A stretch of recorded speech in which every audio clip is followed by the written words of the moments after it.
शेतकरी बांधवांनो, हा जो काही प्लॉट दिसतोय तर हा एक 30 नोव्हेंबर रोजी जे आहे ते लागवड झालेली आहे.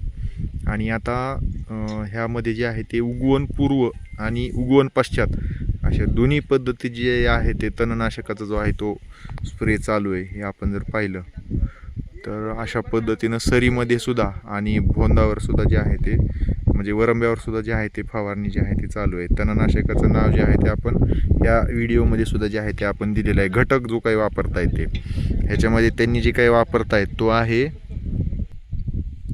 मेझोट्रिन नावाचा एक घटक आहे आणि सोबतच जे आहे ते अट्रेझिन नावाचा घटक आहे.